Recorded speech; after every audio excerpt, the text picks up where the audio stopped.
Eh bien, bonsoir. Désolé pour le faux départ de tantôt. Bienvenue à tous, bienvenue sur la chaîne de Jazz Viking. Comme à l'habitude, vous pouvez m'appeler Félix.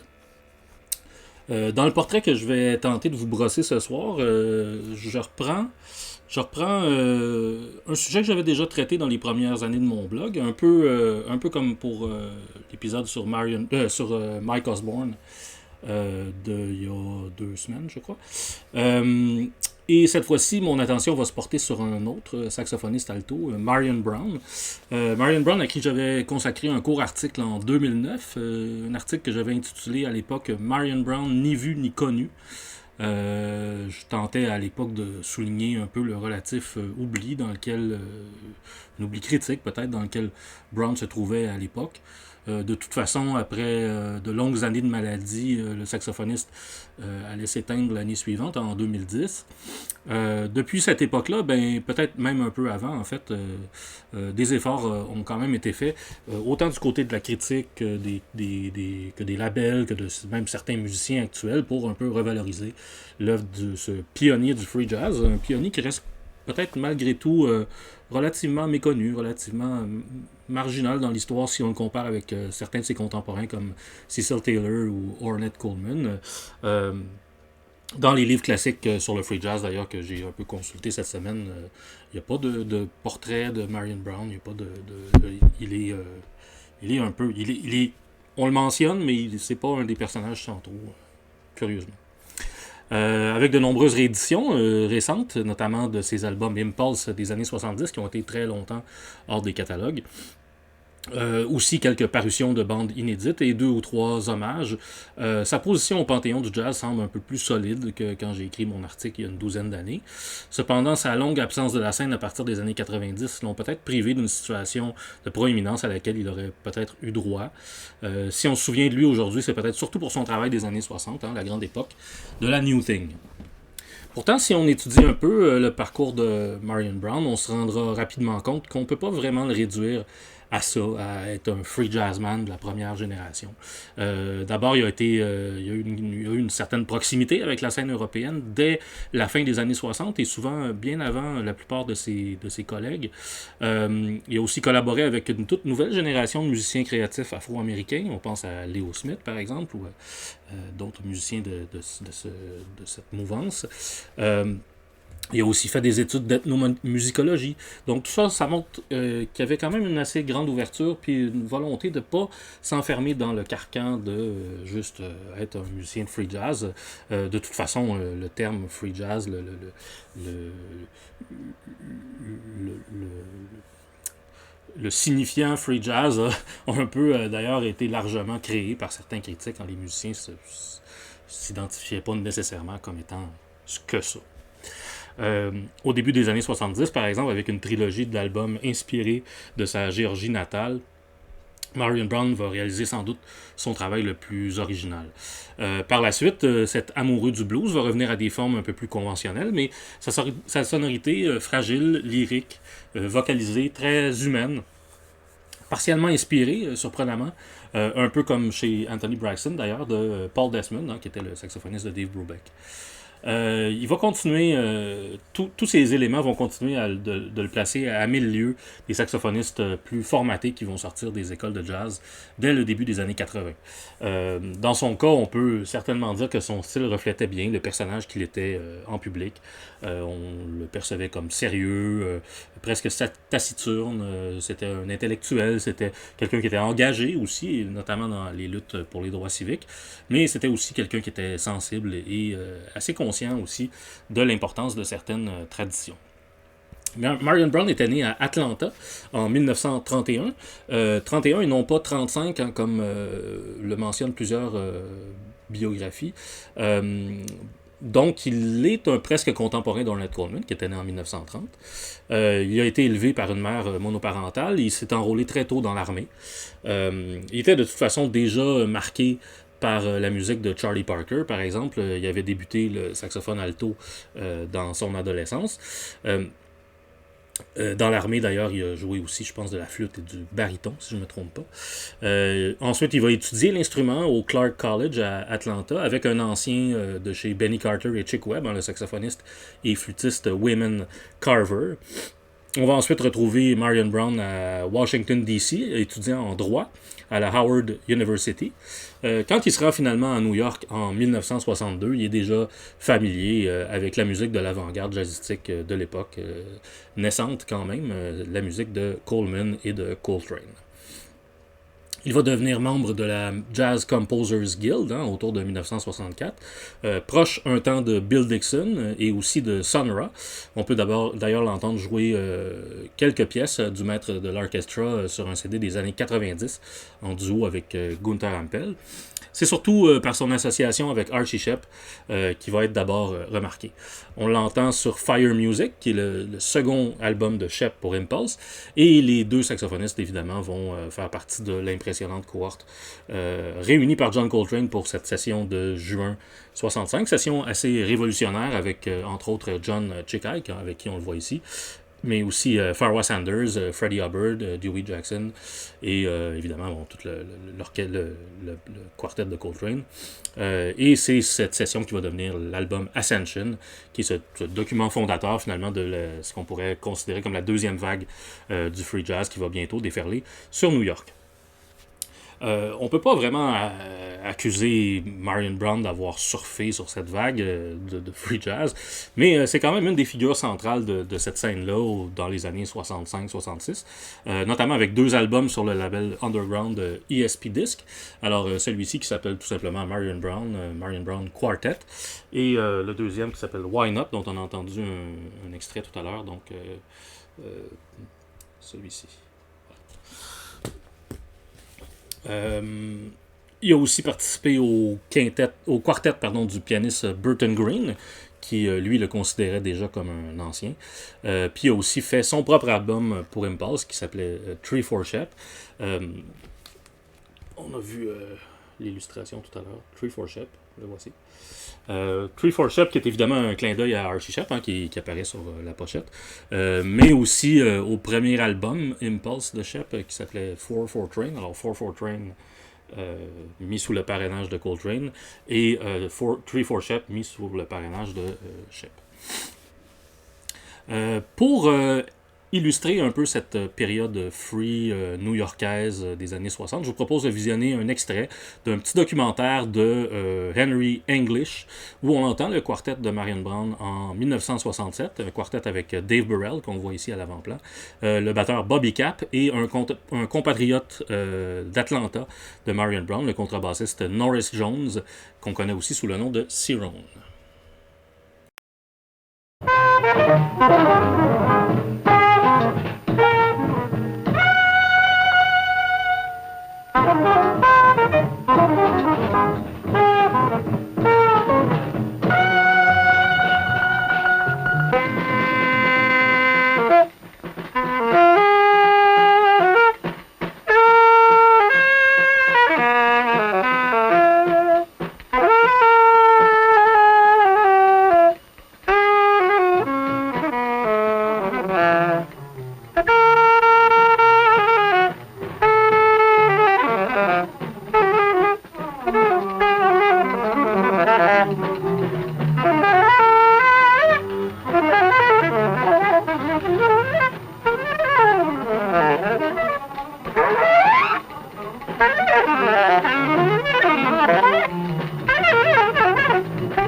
Voilà qui donnait une bonne idée de l'atmosphère de ce New York de la fin des années 60.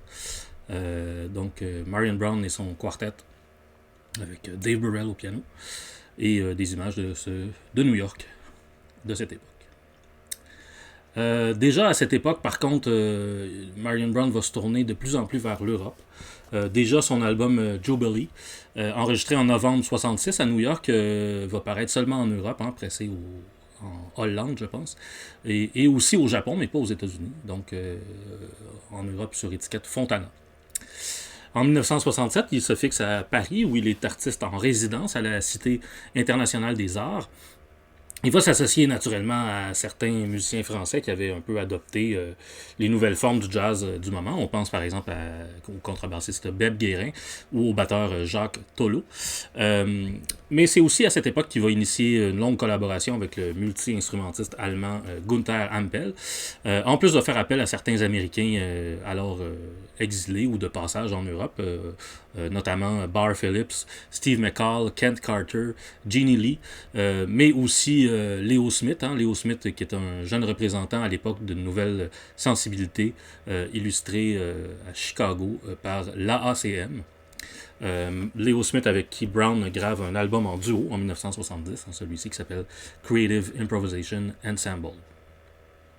On va aussi l'entendre en Belgique, aux Pays-Bas, pour l'album Porto Novo, qui est celui-ci, qu'on voit souvent avec cette pochette-là, mais qu'il y en a eu d'autres aussi. Porto Novo en trio avec de jeunes représentants d'un autre collectif assez important à cette époque qui émerge en fait à ce moment-là, l'Instant Composers Pool, alors avec Martin Altena et Han Benink. On va aussi voir Marion Brown dans différents festivals, le Free Jazz Meeting de Baden-Baden, le festival de Molde en Norvège, ou encore l'International Holy Hill Jazz Meeting à Heiligenberg en Allemagne. Son association avec Hampel donne naissance à 2 albums l'album sur l'étiquette Calig. Je vous ai montré la pochette de Gesprächsfetzen, pardon mon allemand, et aussi Marion Brown in Sommerhausen. Mais il participe aussi à la trame sonore d'un film de Marcel Camus, un film qui mettait en vedette Nino Ferrer, Le Temps fou. Donc ce disque ici. Le disque est paru, je pense, en fait, avant le film. Et le film, je pense qu'il est paru seulement sur les écrans en 70 sous le titre Un été sauvage, donc même pas sous le titre de travail, j'imagine. C'est un disque qui a été extrêmement rare pendant plusieurs années. L'album est reparu l'an dernier en réédition vinyle. C'est celui-là que je vous ai montré. Évidemment, je ne peux pas me payer un original de ce disque-là. C'est pas trouvable. En plus de Brown et Hampel, on peut y entendre le trompettiste Ambrose Jackson, Bar Phillips, Steve McCall et aux percussions sur quelques pièces, je crois, le cinéaste Alain Corneau. Pour illustrer l'époque européenne de Marion Brown, je vous propose de regarder un autre extrait filmé, celui-ci extrait des archives de l'INA, en 1967 toujours, avec Beb Guérin à la contrebasse et Eddie Gaumont à la batterie. C'est une pièce qui apparaissait aussi sur l'album qui s'appelle Porto Novo, une pièce qui s'appelle Sound Structure.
Voilà, c'est juste un petit bout. Donc, Marion Brown, j'imagine à la télévision française, hein, puisque c'est l'INA. Eddie Gaumont à la batterie et Beb Guérin à la contrebasse en 1967. Revenu aux États-Unis en 70, Marion Brown va souhaiter voir son fils naître à Atlanta malgré tout. On sait évidemment que dans le sud des États-Unis, quand on est afro-américain, à cette époque-là, c'était pas nécessairement tout rose. Revenu en Géorgie, donc, il va célébrer les traditions du Sud et se remémorer un peu les lieux de son enfance et de sa jeunesse à travers une trilogie d'albums enregistrés entre 1970 et 1974. C'est d'abord Afternoon of a Georgia Fawn, quatrième titre paru sur l'étiquette de Manfred Eicher, hein, ECM. ECM qui se distingue déjà par son approche originale du jazz contemporain et par une prise de son assez spacieuse.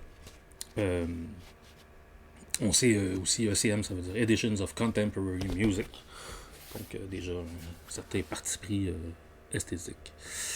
Si le titre est un clin d'œil à Debussy, Brown crée une véritable symphonie minimaliste pour petits instruments, dont il invente certains lui-même. On le voit ici d'ailleurs au centre de plusieurs instruments de percussion. Sur la pièce titre qui occupe la première face du disque, divers instruments de percussion, des cloches, des gongs, l'utilisation de plusieurs ressources de la voix humaine, des sifflements, des claquements de langue, etc., des flûtes. Tout ça occupe la première partie de la pièce, alors qu'une contribution atonale assez surprenante de Chick Corea et la voix saisissante de Jeannie Lee domine la deuxième partie de la pièce. Sur la deuxième face, occupée par Gingy's Corner, Gingy est le prénom du fils de Brown, qui est depuis devenu un artiste de hip-hop, si je ne m'abuse. Les instrumentistes occupent des rôles un peu plus conventionnels au sein du développement de la pièce. La véritable originalité de l'album provient de la présence de trois, ce que Brown appelle des assistants. C'est-à-dire que c'est des non-musiciens qu'il a comme intégrés quand même à la performance musicale. Les deux albums suivants de la trilogie vont se retrouver sur Impulse, un label avec lequel Brown renoue après son séjour européen. On sait que Impulse de 1973 n'est pas tout à fait le même Impulse qu'en 1966. L'étiquette s'est un peu assagie depuis après la disparition de John Coltrane. Il y a quand même beaucoup de musiciens d'avant-garde qui sont présents au catalogue, des artistes comme Alice Coltrane, comme Pharoah Sanders, comme Albert Ayler avant sa disparition, Ornette Coleman, Dewey Redman, Sam Rivers. Il y a le retour de Brown, il y a aussi le retour de Archie Shepp qui va faire quelques albums pour eux à cette époque-là. Il y a aussi le passage de Sun Ra. Donc autant de liens du label avec l'avant-garde dans la première moitié des années 70. Le deuxième album de la trilogie, c'est donc Geechee Recollections, ici, et Sweet Earth Flying, qui est le troisième, enregistré et paru en 1973 et 1974 respectivement, complète donc cette trilogie un peu en demi-teinte, où l'esprit de l'auteur perce comme peut-être nulle part ailleurs dans son œuvre. Le premier album Impulse évoque les Geechees ou les Goulas. Donc c'est une communauté du sud-est des États-Unis qui était répartie entre la Géorgie, mais aussi les Carolines et le nord de la Floride. Une communauté qui avait développé par sa relative isolation. Je pense qu'ils habitaient entre autres sur certaines îles. Là, donc par sa relative isolation, une culture créolisée, mais qui conserve des éléments culturels qui étaient venus vraiment des cultures africaines, donc de l'Afrique centrale et de l'Afrique de l'Ouest, notamment dans leur patois. L'évocation de la culture Geechee est renforcée par la présence de plusieurs percussionnistes sur l'album, dont Steve McCall, Juma Santos et le Ghanéen A. Kobena Adzenia. La poésie de Gene Toomer, c'est un poète de l'époque de la Harlem Renaissance, si je ne me trompe pas. Donc, sa poésie surgit sur la pièce Carintha. Il y a Buttermilk Bottom, qui est un thème bopisant et bluesy qui rappelle un peu l'Art Ensemble of Chicago, exposé par Brown et Leo Smith. Et les trois mouvements de Toka Loka Loka ramènent aux stratégies un peu de Afternoon of a Georgia Fond, donc c'est ces pièces un peu développées avec des petits instruments et des percussions et tout ça. Le troisième album de la trilogie, c'est Sweet Earth Flying, donc je vous l'ai mentionné, celui-ci. Sweet Earth Flying, qui laisse une bonne place à deux claviéristes au style assez fortement individuel. D'un côté, Muhal Richard Abrams et de l'autre, Paul Bley, qui utilise l'instrument acoustique, mais aussi le piano électrique et l'orgue.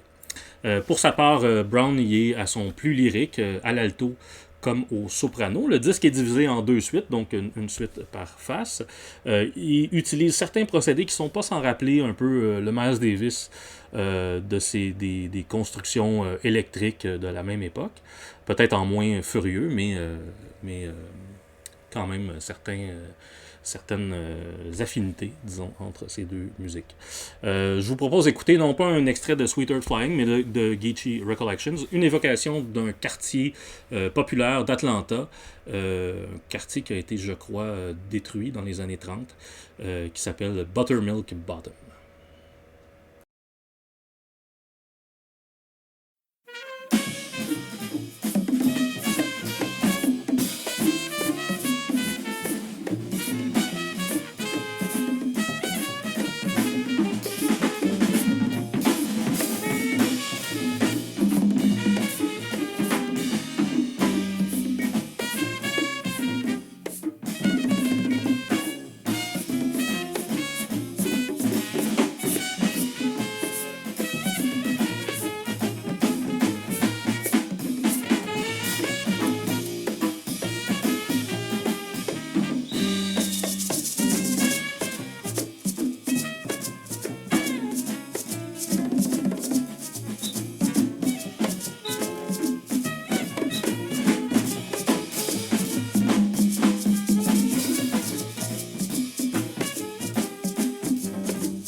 Voilà donc une pièce qui évoquait probablement la vie assez bouillonnante qu'il devait avoir dans ce quartier populaire d'Atlanta qui s'appelait Buttermilk Bottom. Un extrait donc de ce disque de Marion Brown qui s'appelle Geechee Recollections. Après ces 3 albums, il va réaliser un dernier album pour Impulse qui s'appelle Vista, un curieux disque qui mêle des pièces de Stevie Wonder et de Harold Budd. D'ailleurs, il va reprendre cette pièce de Harold Budd qui est sur Vista, une pièce qui s'appelle Bismillahi Rahmani Rahim. Il va la reprendre sur un album de Budd lui-même, The Pavilion of Dreams, 3 ans plus tard, donc il sort en 78. Il va aussi faire pour un autre petit label le disque qui s'appelle Awo Fofora, qui l'intègre dans un contexte presque fusion avec des relents latins ou même reggae. Marion Brown obtient aussi une maîtrise en ethnomusicologie à cette époque de l'université Wesleyan. On le voit aussi sur la scène des Lofts à New York. Il apparaît par exemple sur la série Wildflowers, cette série enregistrée lors d'un festival au Loft, au studio Riveby, le Loft de Sam Rivers. Ça c'est en 76. Sa musique semble un peu s'assagir à la fin des années 70, un peu comme celle de Archie Shepp d'ailleurs, qui va commencer à cette époque-là à se remettre à jouer de plus en plus des standards, des blues, des spirituals. Brown va aussi trouver des nouveaux champs d'expression. Il va réaliser par exemple des performances en solo. Il va faire 2 albums solo, un qui est paru en 77, qui s'appelle tout simplement Solo Saxophone, sur son propre label, qui s'appelle Sweet Earth Records. Il va en faire un aussi dans les années 80 pour un label suisse qui s'appelle Creative Works, donc un disque qui s'appelle Recollections, Ballads and Blues for Alto Saxophone. Il va continuer à collaborer avec Gunther Ampel à partir de la fin des années 70, surtout en duo. Par exemple, pour cet album qui s'appelle Reeds and Vibes, ça c'était sur le label de Paul Bley, qui s'appelle Improvising Artists. Il y a aussi un disque qui s'appelle Gemini, qui était sur celui-là, je crois, sur le label de Ampel, qui s'appelle Birth. Avec ses groupes réguliers, ceux avec lesquels il tourne le plus souvent, c'est souvent des sections rythmiques assez distinguées, dont vont faire partie par exemple Stanley Cowell, Hilton Ruiz, Dave Burrell, Reggie Workman, Roy Haynes, Warren Smith ou Freddie Waits. Ici sur la photo, on voit par exemple Kenny Barron, Cecil McBee avec Marion, et puis celui qui a le beau chapeau melon, c'est Philly Joe Jones. Le saxophoniste va surtout traiter un répertoire assez établi, dont les jalons sont certaines de ses propres pièces, Fortunato, La Placita, Sweet Earth Flying, Sunshine Road, et aussi le très beau November Cotton Flower, qui est le titre d'un de ses albums de cette époque. C'est ces thèmes-là et quelques standards qui vont former la base de ces albums des années 78 à 80 environ. Il y en a fait quand même pas mal à cette époque-là, surtout pour des labels de l'extérieur des États-Unis, le hollandais Timeless par exemple, les japonais Bay State et DIW, ou encore le français Freelance pour cet album par exemple qui s'appelle Back to Paris. Un disque de 1980, un assez bon disque avec Hilton Ruiz et Freddie Waits. Donc voilà. Sur un autre disque qui s'appelle Passion Flower en 1978, il va rendre hommage à une de ses influences. J'ai parlé de Charlie Parker tantôt, mais ici c'est Johnny Hodges, évidemment avec des reprises de classiques de Ellington et de Strayhorn. En 1979 aussi, il y a la pianiste Amina Claudine Myers, une autre membre assez connue de l'AACM, qui enregistre encore une fois pour son propre label, Sweet Earth Records, tout un album des pièces pour piano composées par Marion Brown, un disque qui s'appelle Poems for Piano. Dans les années 1980, en duo avec Mal Waldron, il va réaliser 2 autres albums pour Freelance, donc Songs of Love and Regret, enregistré en 85, et Much More, enregistré en 88. On l'entend aussi avec Ahmed Abdullah, Billy Bang, Cyrone ou Fred Hopkins, et aussi Andrew Cyril, au sein d'un groupe qui s'appelle tout simplement The Group. The Group, c'est un peu une incarnation tardive de ce qu'on avait appelé le Loft Jazz. Ce groupe-là va être actif dans les années 86-87 à peu près. Brown se consacre aussi beaucoup à cette époque-là aux arts visuels, à la poésie. Il publie en 84 un livre qui s'appelle Recollections, sous-titré Essays, Drawings, Miscellanea. Mais Marion Brown va aussi ralentir beaucoup ses activités à partir de la fin des années 80. On l'entend par exemple avec un groupe allemand qui s'appelle Jazz Cushion. Il va aussi graver au début des années 90 2 disques pour un autre label japonais, Venus. 2 disques qui s'appellent Offering et Mirante do Vale, Offering 2. Par la suite, la fin des années 90, au début des années 2000, on va l'entendre surtout comme invité sur certaines pièces de son fils Gingy Brown. On le voit aussi, il est interviewé dans le documentaire de Alan Roth, un documentaire sur le free jazz qui s'appelle Inside Out in the Open, qui est paru, je pense, autour de 2000, quelque chose comme ça. Mais depuis la fin des années 90, il y a beaucoup de problèmes de santé et il va avoir plusieurs opérations qui vont le tenir éloigné de la scène. Il va passer ses dernières années en Floride dans une résidence. Marion Brown s'est éteint en octobre 2010 à l'âge de 79 ans. Parmi les hommages à ce musicien hors norme, on peut mentionner une pièce du groupe Superchunk, Song for Marion Brown, qui est sur leur album de 97, Indoor Living. Il y a un groupe qui s'appelle His Name is Alive, qui a fait un disque consacré à sa musique, qui s'appelle Sweet Earth Flower, en 2007. Et plus récemment, il y a un disque qui s'appelle Le Temps Fou, du pianiste guadeloupéen Jonathan Jurion, donc un disque paru en 2019. Je vous propose donc de terminer ce portrait sur une pièce en duo avec Mal Waldron, filmée à Rennes en 88. Quant à moi, le Viking, je devrais revenir la semaine prochaine pour un nouveau portrait, peut-être un peu plus long. Cette fois-ci, ça devrait être, si tout va bien, ça devrait être François Tusk. Alors d'ici là, je vous dis restez négatif au COVID, bien entendu. Et abonnez-vous à mes chaînes Twitch et YouTube et suivez-moi sur Facebook pour connaître les prochaines diffusions. Alors, à la prochaine.